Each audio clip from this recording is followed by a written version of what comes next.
Principal Army Public School Mathura, under the initiative of Hub and Spoke School CBSE, today we are presenting a webinar on mindful communication pattern at home and school, Home School Connect for emotional growth. In this webinar, we will cover the communication pattern between the children and the parents, and my counselor Prerna ma'am will continue the topic. Thank you, ma'am. Now we'll begin with what is the importance of understanding mindful communication in parenting. Parenting में mindful communication कैसे कर सकते हैं parents? Mindfulness parenting में सिर्फ presence नहीं है, but also intention and awareness.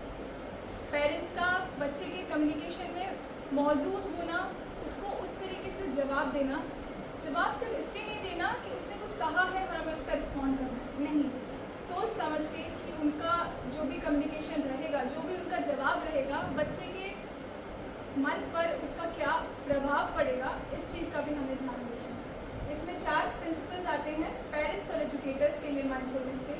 सबसे पहला तो प्रेजेंस और एक्टिव लिसनिंग। एक्टिव लिसनिंग होता है बहुत अच्छे से बच्चे की बात सुनना, समझना कि बच्चा कहना क्या चाह रहा है। जब हम शांति से बच्चे की बात सुनते हैं, आधी चीज़ें वहीं सॉल्व हो जाती हैं। बच्चे को लगता है कि मेरे पेरेंट्स एटलीस्ट मौजूद हैं मुझे सुनने के लिए। Second, empathy and validation. बच्चा वैलिडेशन हमसे ही सीख करता है। वैलिडेशन क्या होता है? एक जैसे बच्चे से कोई गलती हो गई, वो मान नहीं रहा कि उसने गलती कर दी, आप उसे वैलिडेट करें कि इट्स ओके, ठीक है, नॉर्मल चीज़ें होती रहती हैं। तो यही बच्चा घबराएगा नहीं अगर आप उसे बहुत प्यार से हैंडल करेंगे। Thoughtful response, not reaction. Thoughtful response का मतलब होता है कुछ गलती कर दी उसने, आपने उसे वहीं डांट दिया, फटकार दिया, पर क्या आपने सोचा कि इस डांट और फटकार का उसके मन पर क्या प्रभाव पड़ेगा? नहीं, आपके रिएक्शन का बहुत बहुत महत्वपूर्ण हिस्सा है उस पूरी पेरेंटिंग में, आपके बच्चे के साथ आपके बॉन्ड में। तो ये चीज़ पे आपको बहुत ध्यान देना है। चौथा, आखिरी आता है क्लियर और respectful expression.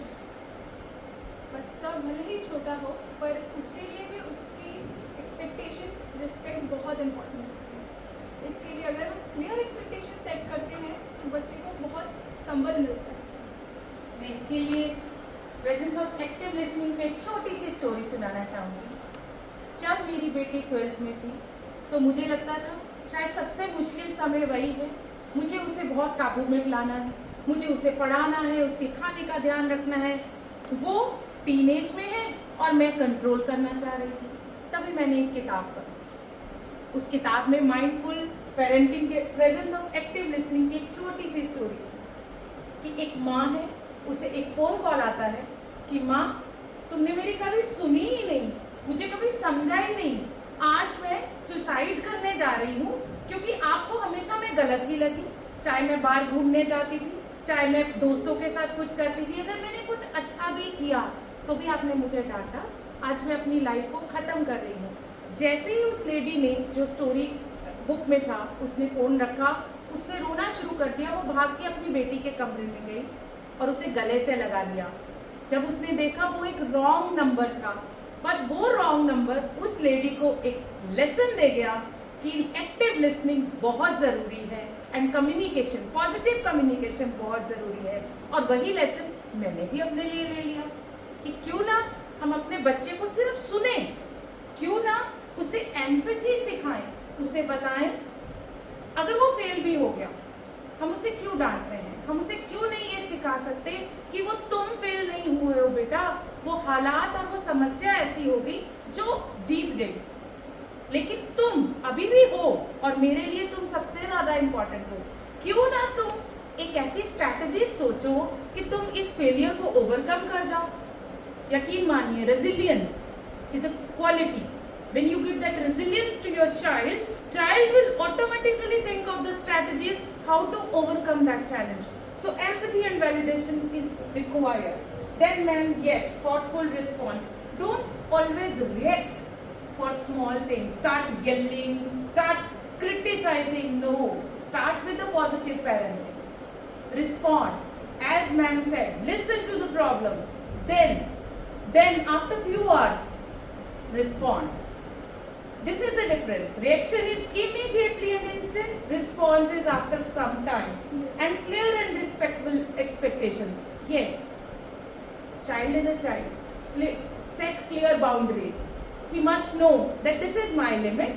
I have to work within that limit. But give liberty to the child to choose the best. Isn't it fun? Yes, हाँ, definitely. अब इस चीज़ को ये कम्युनिकेशन, हमने ये तो समझा कि माइंडफुल कम्युनिकेशन क्या होता है, इसे हम अपने पेरेंटिंग में लेकर कैसे आ सकते हैं, उसके लिए हम देखते हैं पेरेंटिंग प्रैक्टिसेस और पेरेंटिंग स्टाइल्स। पेरेंटिंग स्टाइल्स क्या होती है, ये एक साइकोलॉजिस्ट ने मेजरली पहले 3 स्टाइल्स दी हुई थी, उसके बाद उसमें एक चौथी भी ऐड हो गई है। हम उसके नामों पर अभी नहीं जाते, पहले हम समझते हैं कि पेरेंटिंग स्टाइल्स और पेरेंटिंग प्रैक्टिसेस में डिफरेंस क्या है। पेरेंटिंग स्टाइल्स को आप एक अम्ब्रेला टर्म मान सकते हैं, जिसके अंडर में कहीं भी पेरेंटिंग प्रैक्टिसेस आते हैं। पेरेंटिंग स्टाइल एक ही होगी, पर पेरेंटिंग प्रैक्टिसेस उसमें बहुत सारी हो सकती हैं। फॉर एग्जाम्पल, एक पेरेंट का तरीका है किसी भी चीज़ के लिए अपने बच्चे को डांट देना, ये उनका स्टाइल है। पर वहीं पे एक पेरेंट है, बच्चे ने गलती की, जहाँ उसे ज़रूरत पड़ रही है वहाँ डांट रहे हैं, जहाँ प्यार से ज़रूरत पड़ी वहाँ प्यार से समझा रहे हैं। तो ये पेरेंटिंग प्रैक्टिसेस हैं। पेरेंटिंग स्टाइल के अंदर बहुत सारी प्रैक्टिसेस हो सकती हैं। और आगे की 4 पेरेंटिंग स्टाइल्स में हम 2 शब्दों पर फोकस ज़्यादा करने वाले हैं, जो कि है डिमांडिंगनेस और रिस्पॉन्सिवनेस। अब मैं आपको इन दोनों के जो बीच में अंतर है वो समझा देती हूँ। डिमांडिंगनेस का मतलब होता है पेरेंट किस एक्सटेंट पर अपने बच्चे पर कंट्रोल लगा रहे हैं, प्रेशर डाल रहे हैं किसी भी चीज़ को मनवाने के लिए। ये माता पिता की तरफ से जो कंट्रोल लगाया जाता है, जो प्रेशर डाला जाता है, दबाव डाला जाता है, ये वो है। रिस्पॉन्सिवनेस का मतलब होता है वार्मथ, नर्चरिंग, कितने प्यार से बच्चे की ज़रूरतों को वो पूरा कर रहे हैं और उसके लिए इमोशनल लेवल पर मौजूद है। आगे हम देखते हैं पेरेंटिंग स्टाइल्स कौन कौन सी हैं जो कि पेरेंट्स अधिकतर यूज़ करते हैं। सबसे पहले आती है अथॉरिटेरियन पेरेंटिंग। आप सब सुपरमार्केट तो जाते ही होंगे। जब हम किसी शॉप पर जाते हैं, किसी सुपरमार्केट में जाते हैं, अधिकतर वहाँ देखते हैं कोई छोटा बच्चा होता है जिसे खिलौना चाहिए होता है और वो जिद पकड़ लेता है कि मुझे तो ये ही खिलौना चाहिए। कई बार पेरेंट्स दिला देते हैं, कई बार नहीं दिलाते हैं। एक ऐसा वाक़या मेरे सामने हुआ था, वो बच्चे ने जिद पकड़ ली और वो फ्लोर पर रोड मारने लगा, मुझे तो यही खिलौना चाहिए। उसके पिताजी ने उसे बोला कि नहीं, ये नहीं मिलेगा। फिर वहाँ उसने रोना, बहुत ज़ोर ज़ोर से चीखना चिल्लाना शुरू किया। तब उसके पिताजी ने कहा उससे, अगर तुम ऐसे ही करोगे तो तुम्हारे घर पे भी चाहिए तो खिलौना तुम्हें मिलने से रहा, घर पे भी जितने खिलौने वो भी सारे तुमसे छीन लिए जाएंगे। इस बात को सुन के वो बच्चा चुप हो गया। पर क्या ये सही तरीका था? ये था अथॉरिटेरियन पेरेंटिंग का एग्जाम्पल। साइकोलॉजी पढ़ते पढ़ते हमारे आसपास इतनी चीज़ें होती हैं कि एग्जाम्पल्स आपको रियल लाइफ से ही मिल जाते हैं। तो अथॉरिटेरियन पेरेंटिंग में क्या होता है, पेरेंट्स यहाँ पे डिमांडिंगनेस पेरेंट्स की बहुत ज़्यादा होती है। वो बहुत ज़्यादा बच्चे पर कंट्रोल, प्रेशर एग्जर्ट करते हैं अपनी चीज़ें मनवाने के लिए, अपनी बातें मनवाने के लिए। रूल्स रेगुलेशन इतने सारे रहते हैं, पर बच्चे को समझाते नहीं है कि वो ये रूल्स और रेगुलेशंस क्यों लगा रहे हैं। अगर वो समझा देंगे तो शायद आसान होगा बच्चे के लिए उन रूल्स को फॉलो करना, पर ऐसा नहीं होता है। इस केस में, इस पेरेंटिंग स्टाइल में ऐसा नहीं होता है। इसका प्रभाव ये पड़ता है कि बच्चा बहुत ज़्यादा चिड़चिड़ा बनेगा, दुखी हो जाएगा। इसकी कुछ कैरेक्टरिस्टिक्स देखते हैं, क्योंकि पेरेंट्स की तरफ से ही सिर्फ प्रेशर एग्जर्ट हो रहा है, बच्चे की बात बिल्कुल सुनी नहीं जा रही है, तो एक वन साइडेड कम्युनिकेशन हो जाता है। बच्चे ने कुछ भी गलती कर दी, तुमने ऐसा कर दिया, तुमने वैसा नहीं किया, ऐसा क्यों नहीं किया, उसको बहुत बुरी तरीके से क्रिटिसाइज किया जाता है हर एक चीज़ से। यहाँ पे क्योंकि पेरेंट्स सिर्फ अपनी बात मनवाना चाह रहे हैं, तो कनेक्शन तो है ही नहीं बच्चे के साथ, वो सिर्फ और सिर्फ अपनी बात मनवाना चाह रहे हैं। मैम, बच्चे ने खिलौना ही तो मांगा था, तो उसके मम्मी पापा ने उसे, हो सकता है उनके पास उस वक्त कोई कारण रहा हो तो उन्होंने मना किया हो, तो इसमें बच्चा जिद क्यों कर रहा है? एक राइट मेथड, राइट अप्रोच क्या है इस प्रॉब्लम को हैंडल करने के लिए? मैम राइट अप्रोच हम देखते हैं जो नेक्स्ट वाली है अथॉरिटेटिव पैरेंटिंग। मैम बच्चे ने जिद की, उसे पेरेंट्स को तो नहीं पता कि वो जिद कर रहा है, उसे समझाएं कैसे? छोटे बच्चे को समझाने के लिए उसको बहुत प्यार से डील करना पड़ता है। जब बच्चा वहाँ पे शोर कर रहा है, आप उसे 2 मिनट शोर करने दीजिए, जब वो शांत हो जाएगा तब आप उसे प्यार से समझाइए, आप उसे एक्सप्लेनेशन तो दीजिए कि आप ऐसा क्यों कर रहे हैं। So right method is for every give reason to the child for every no, justified reason. अगर बच्चे को कारण पता है कि मुझे मना क्यों किया जा रहा है तो शायद धीरे धीरे वो जिद करना कम हो जाए। बिल्कुल ऐसा भी केस हमने देखा था मैम। एक हमारे सामने जो केस आया था वो ये था, पेरेंट्स मेरे पास ये चीज़ लेकर आए और when it was coming from a parent I was really shocked and surprise at the same time कि parents are aware of this thing. Parents ने मुझे आके बताया कि मैम एक्चुअली बच्चे की बहुत कंप्लेंट्स आ रही थी क्लास में that he is very aggressive, तो कई बार वो चीज़ें तोड़ फोड़ दे। उसने ऐसे ही घर पे भी किया, वीडियो गेम खेल रहा था, वीडियो गेम खेलते खेलते हार गया तो उसने अपना जो वीडियो गेम का रिमोट कंट्रोल होता है वो तोड़ दिया कंट्रोलर। पेरेंट्स ने उसको बोला ठीक है कोई बात नहीं, गेम में हार जीत चलती रहती है, पर क्या ये सही तरीका था? आपका रिमोट पेरेंट्स ने उसी वक्त उसको डांटना और मारना नहीं शुरू किया, थोड़ी समय दिया जब उसका गुस्सा शांत हो गया। बहुत अच्छा मैम। मैम जब गुस्से में होते हैं, हम लोग भी जब गुस्से में होते हैं, बड़े बुजुर्ग कहा करते थे कि जब गुस्से में हो तो कोई डिसीजन नहीं लेना चाहिए। बिल्कुल यस। वो इसीलिए था क्योंकि हमारी सोचने समझने की क्षमता जो होती है वो कहीं ना कहीं कम हो जाती है। यस। तो जब हम पॉज लेते हैं किसी भी चीज़ में रिएक्ट करने से पहले, पॉज लेके फिर आप सोचते समझते तो डेफिनेटली वो अच्छा डिसीजन लेते हैं। यस। तो यही पेरेंट्स ने ये किया, उसको थोड़ा जब वो शांत हो गया तब उसे बोला कि बेटा आप अपना गुस्सा कैसे निकाल सकते हैं, क्या चीज़ें तोड़ना सही था? बच्चे ने खुद कहा नहीं, और फिर बच्चा इन्वॉल्व हो गया अपनी प्रॉब्लम सॉल्विंग स्किल में, अपने एंगर मैनेजमेंट में, बच्चा खुद इन्वॉल्व हो। यस। तो ये तरीका था ऑथोरिटेटिव पैरेंटिंग। इसमें बैलेंस्ड अप्रोच होती है, डिमांडिंगनेस भी हाई होगी और रिस्पॉन्सिवनेस भी हाई होगी, जैसे कि यहाँ पे हम देख सकते हैं। पेरेंट्स ने यहाँ पर लिमिट्स भी लगाई but the limits were firm. एक बहुत अच्छे से समझाते हुए हर एक जो वो रोक लगा रहे हैं उसका एक्सप्लेनेशन देते हुए जब उन्होंने काम किया, बच्चे के मन में भी हुआ कि मुझे भी इम्पोर्टेंस मिल रही है। जब उसे ये फील हुआ तो वो प्रोसेस में इन्वॉल्व हुआ और वहाँ से इंडिपेंडेंस आया। बच्चे को लगा कि नहीं मैं भी इम्पोर्टेंट तो हूँ। इससे क्या होता है, बच्चे का जो प्रॉब्लम सॉल्विंग स्किल है उसे लगता है मैं भी प्रॉब्लम सॉल्व कर सकता हूँ, हर चीज़ के लिए मुझे अपने पेरेंट्स के पास भागने की ज़रूरत नहीं है। मैनी ऑफ द साइकोलॉजिस्ट, बहुत सारे साइकोलॉजिस्ट का कहना है कि ये बेस्ट अप्रोच है। बेस्ट अप्रोच क्यों है आइए हम देखते हैं। अथॉरिटेटिव पैरेंटिंग के पॉजिटिव आउटकम्स निकले हैं। 95% of the things ma'am it was better mental health. Better mental health because child is taking the decision. He owns his decision. So results, he is ready for the results also. So mentally child is happy. High self-esteem. He thinks he is important. His decisions are important. Self-esteem is high. Academic achievement also improve because you are not there to make timelines and the boundaries. He is setting his timelines and the boundaries, and obviously he is following that also. Sometimes he may miss that boundaries, but he knows how to overcome them. Then social skills. With this parenting skill, we can develop high social skills, interpersonal skills in our children also. See, IQ matter, but EQ, emotional quotient, is more important than IQ. IQ will give you the entry to the job, but EQ will give you the key to succeed in that job. Isn't it, ma'am? Definitely. This was the most important thing. Just parents का इसी तरीके से अगर वो behave करते हैं अपने बच्चों के साथ, तो उन्हें ये समझ में आता है कि रिलेशनशिप्स बच्चे अपने कैसे मेंटेन कर सकते हैं, and social relationships are really very important.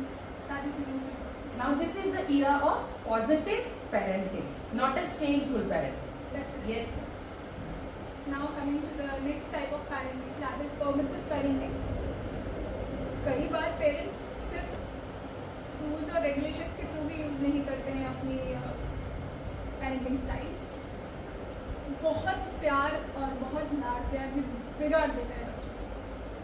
इस पेरेंटिंग का बेसिक अगर क्रक्स कहा जाए तो वो यही है कि अगर बच्चा खुश है तो पेरेंट्स खुश हैं, बच्चा खुश नहीं है तो पेरेंट्स खुश नहीं है। पेरेंट्स को यहाँ पर रूल्स एंड रेगुलेशन सेटअप करना नहीं आ पा रहा है, या वो इसलिए नहीं कर रहे क्योंकि उनका बच्चा दुखी हो जाए। पर क्या ये सही है? मेरे घर का ही एक एग्जाम्पल है। हम बच्चियाँ वी आर 2 सिस्टर्स, तो हमें देखते हुए हमारे पेरेंट्स ने जो हमारी पेरेंटिंग की है, एक बहुत छोटी बहन है मेरी कज़न, तो जस्ट बिकॉज मेरी विदाई के टाइम पे my father was very very positive और उनका एक तरीका चेंज हो गया। मेरे साथ मेरे जाने के बाद मेरी छोटी बहन के साथ उनका जो बॉन्डिंग था वो इंटायरली चेंज हो गया था। और यही एग्जाम्पल घर के और भी मेल्स ने लिया और उनकी बच्चियों के साथ अपना बॉन्डिंग एकदम शिफ्ट हो गया। पर इससे एक ही चीज़ गलत हुई, जो छोटी वाली बच्ची थी, जहाँ से उसकी एज पे जो रिस्ट्रिक्शंस लगानी थी वो नहीं लग पाई और वो चीज़ फिर बिगड़ती चली गई। तो इसका ये मतलब है कि पेरेंट्स को सही टाइम पे सही चीज़ें करनी ज़रूरी है। सिर्फ लाड और प्यार से पेरेंटिंग नहीं हो सकती। प्यार बहुत ज़रूरी है, लेकिन हमें उस प्यार के साथ साथ अपनी रिस्पॉन्सिबिलिटी से एक बाउंड्री वॉल सेट करनी है कि आपकी बेटा बाउंड्री वॉल इतनी है, आपको इसके अंदर रह के ही अपने डिसीजंस लेने हैं। मान लीजिए आपका बच्चा बाहर जा रहा है, दोस्तों के साथ जा रहा है, घूमने जा रहा है, आप उसे बोलेंगे बेटा आप जाइए, आप इतने बजे तक वापस आएंगे, आप अपनी लोकेशन और वो मुझे शेयर करेंगे, आप किस किस दोस्त के साथ हैं उनके फ़ोन नंबर शेयर करेंगे। अगर वो बोलता है मैं नहीं करूँगा, तो बोलिए बेटा आप नहीं जाएंगे, आज आप हमारे साथ घूमने जाएंगे। Just change the shift. Positive parenting, set the clear goals, set the clear boundaries, get the results. और इससे फिर क्या होता है, अगर यही पेरेंटिंग होती रही, कोई रिस्ट्रिक्शंस नहीं है, कुछ नहीं है, तो फिर बच्चा ईगो सेंट्रिक हो जाएगा, सेल्फ सेंटर्ड हो जाएगा और टैंट्रम्स शो करेगा, रिबेलियस हो जाएगा, इम्पल्सिव हो जाएगा एंड एडजस्टमेंट इश्यूज। एडजस्टमेंट उसे बिकॉज उसे नो सुनने की तो आदत एग्जैक्टली उसे अपनी बात न मानने की आदत है, तो आगे भी कभी इसे प्रॉब्लम होगी तो वो सिर्फ और सिर्फ इम्पल्सिव बिहेवियर शो करेगी। This is what the crux of permissive parenting. Now coming on to the most destructive parenting style, that is uninvolved parenting और नेग्लेक्टेड पेरेंटिंग। यहाँ का एक एग्जाम्पल हम देते हैं। कोई पेरेंट है जो वर्किंग, वो लेट नाइट घर आए हैं और उनका बच्चा भूखा था। उन्होंने उससे पूछा भी नहीं कि तुमने कुछ खाया, उसके दिन की बात करना तो छोड़िए कि उसने दिन भर में क्या किया, उसके साथ क्या क्या हुआ। उसे कहा गया तुम्हें भूख लग रही है तुम कुछ भी बना के खा लो। ये नहीं कि वो कितनी हेल्दी चीज़ खा रहा है, कितनी हेल्दी चीज़ नहीं खा रहा है, या उसको अपने साथ लगा के कुछ दोनों पेरेंट्स और बच्चा साथ में भी मिल के काम कर सकते हैं। पर इसमें ऐसा नहीं हुआ। इसमें ये हुआ कि उन्होंने उसको सिर्फ बेसिक नीड्स, एकदम बेसिक नीड्स, जिसे हम रोटी कपड़ा मकान कहते हैं, वो उन्होंने उसे प्रोवाइड कर दिया है। उसके अलावा उसके सोशल बिहेवियर पे, इमोशनल बिहेवियर पे कोई एक्सपेक्टेशन नहीं है, कोई नीड उसकी पूरी नहीं है। Child is feeling neglected in this case because validation is missing from the parents. Yes. और इसकी रियलिटी ये थी कि ज़रूरी नहीं कि ऐसा वो जानबूझ के कर रहे हो सकता है कि उन्होंने अपने पेरेंट्स से यही देखा, उनके पेरेंट्स उनके साथ जो निगलेक्टेड थे, अनइन्वॉल्व्ड थे, तो वही चीज़ उन्होंने सीखी है। ज़रूरी नहीं कि वो ऐसा सोच समझ के कर रहे हैं, इंटेंशनली कर रहे हैं। अब इसके बहुत सीरियस इम्प्लीकेशन हो सकते हैं, क्योंकि पेरेंट्स, बच्चे के पास कोई है ही नहीं सुनने के लिए, उसके सबसे इम्पोर्टेंट उसके पेरेंट्स नहीं हैं। उससे क्या हो सकता है, उसकी मेंटल हेल्थ बहुत ख़राब होगी, डेट्रीमेंटल स्टेट हो जाएगी, सेल्फ एस्टीम बिल्कुल गिर जाएगी, क्योंकि nobody is there to validate his emotions, his और हर इमोशंस। उसे अपना इमोशन रेगुलेट करने ही नहीं आएगा, which ma'am already spoke about that emotional quotient. And most importantly, he will indulge himself into substance abuse. फिर वो नशे में अपने आप को इन्वॉल्व करेगा। अभी तक आपने देखा कि चारों पेरेंटिंग स्टाइल्स कौन सी हैं। इस साइड से हम बहुत इजीली सबके बीच में कंपैरिजन कर सकते हैं। एक समराइज कर देती हूँ मैं थोड़ा सा।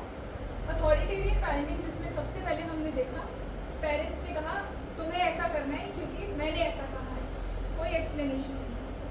स्ट्रिक्टनेस है, वार्मथ बिल्कुल कम है। नेक्स्ट अथॉरिटेटिव पेरेंटिंग जो कि सबसे अच्छी कंसीडर की जाती है, फर्म सपोर्ट, जहाँ पेरेंट्स ने रूल्स और रेगुलेशंस तो लगाए बट साथ में उनका एक्सप्लेनेशन भी दी, जिसकी वजह से बच्चे के लिए उन्हें फॉलो करना आसान है। नेक्स्ट परमिसिव पेरेंटिंग, जिसमें पेरेंट्स ने रूल्स और रेगुलेशंस नहीं लगाए, ओवरली पैम्पर किया, नर्चर किया। अनइन्वॉल्व, डिटैच्ड और नेग्लेक्टेड पेरेंटिंग, यहाँ पे पेरेंट का एब्सेंस है बच्चे की नीड्स के। अब हम कैसे डिसाइड करें कि हमारे बच्चे के लिए पेरेंटिंग के लिए सबसे राइट स्टाइल ऑफ पेरेंटिंग कौन सा है? इसके कुछ फैक्टर्स हैं, हम कैसे डिसाइड कर सकते हैं। कोई भी बच्चा है, अगर हर एक बच्चा एक दूसरे से अलग होता है, हम सब एक दूसरे से बहुत अलग होते हैं। दो भाई बहन भी हैं तो वो दोनों आपस में बहुत अलग होंगे। एक बच्चा हो सकता है बहुत शांत, तो एक बच्चा हो सकता है उसे हर चीज़ कहकर बताने की, जताने की आदत है। तो ये बच्चे की टेम्परामेंट पे डिपेंड करता है, उसकी पर्सनालिटी पे डिपेंड करता है कि वो किस तरीके से हमें कौन सी अप्रोच उसके लिए यूज़ करनी है। पास्ट में हम कई बार अपनी गलतियों से सीखते हैं, तो पास्ट में आपके जो भी एक्सपीरियंसेस रहे हैं, जिस भी तरीके से आपने अपने बच्चे को हैंडल किया है, अगर वो बहुत इफेक्टिव रहा है तो आप उसी मेथड को यूज़ कीजिए। हमेशा पिछले वाले अपने एक्सपीरियंस से सीखिए। कल्चरल कंटेक्स्ट की अगर हम बात करें, कल्चरल नॉर्म्स और वैल्यूज़ की पेरेंटिंग में बहुत इंपॉर्टेंस है। इंडिविजुअलिस्टिक जो कल्चर होते हैं वो ऑटोनॉमी, मतलब थोड़ा सा बच्चे को खुद को करने देते हैं, ये वाली चीज़ ज़्यादा फॉलो करते हैं। वहीं पे जो कलेक्टिविस्टिक कल्चर्स होते हैं वो फैमिली वैल्यूज़ पे ज़्यादा फोकस करते हैं। कहीं कहीं पे सिर्फ ये प्रूव किया जाता है कि जो विमेन है वही घर की चीज़ों का ध्यान रखेगी और मेल्स जो हैं वही फिनेंशियली प्रोवाइड करेंगे। तो ये सारे हमारे कल्चरल नॉर्म्स होते हैं जो हमारी पेरेंटिंग का हिस्सा होते हैं, और इसका बहुत प्रभाव होता है कि हम कैसे अपनी पेरेंटिंग को लेकर आए। इंडिविजुअल नीड्स, हमें हर एक बच्चे की नीड्स पर ध्यान देना है। पर्सनैलिटी तो हमने देख ली कि वो कैसे अप्रोच हम उसको यूज़ कर सकते हैं, और हर एक बच्चे की नीड्स भी अलग अलग हो सकती है। हो सकता है एक बच्चा इमोशनली नीड्स उसकी ज़्यादा हो, दूसरे बच्चे की दूसरी नीड्स ज़्यादा हो सकती है। तो इस चीज़ पर हमको ध्यान देना है और फिर हमें अपनी बेस्ट स्टाइल चूज करना है। Next coming on to strengthening relationships, जो हमारा टॉपिक था mindfulness communication pattern at home, this is for the home school connect for emotional growth of students. ये हम कैसे कर सकते हैं? पेरेंट्स, आप रेगुलरली कम्युनिकेट कीजिए अपने बच्चों से और टीचर्स से। हमारे पास as a teacher, as an educator अगर हम हैं, बच्चा हमारे पास सिर्फ 6 से 7 घंटा, 8 घंटा है, आपके पास बहुत ज़्यादा टाइम है। हम आपसे आपको ये तो बता सकते हैं कि वो किस तरीके से बिहेव कर रहा है, किस तरीके से बिहेव नहीं कर रहा है, पर आपका और हमारा साथ मिलकर काम करना बहुत ज़रूरी है बच्चे के डेवलपमेंट के लिए। बच्चे की लर्निंग एक्टिविटीज़ में ध्यान दीजिए, इन्वॉल्व होइए कि वो क्या सीख रहा है, कैसी एक्टिविटीज़ बच्चा कर रहा है। अगर आप उसमें इंटरेस्ट शो करेंगे तो वो और ओपन आपसे होगा।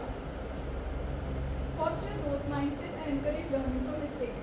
ज़रूरी नहीं है हर चीज़ पे रोक टोक लगाई जाए, रोक टोक लगाने का अलग तरीका, एक अलग मेथड भी हो सकता है। आप वो ढूंढिए और कोशिश कीजिए कि बच्चा अपनी गलतियों से सीखे।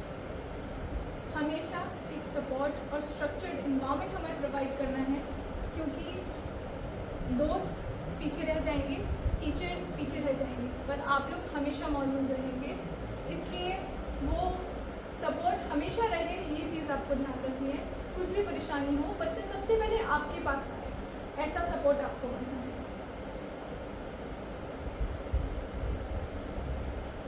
Ma'am, to kindly summarize the entire presentation. Wonderful presentation, Prerna ma'am. So, as we have learned from this interactive discussion that there is no perfect style. Parenting style, no single parenting style is perfect. Flexibility is the key in adapting to your family's unique dynamics and the challenges. This is your role. You have to make your pathway.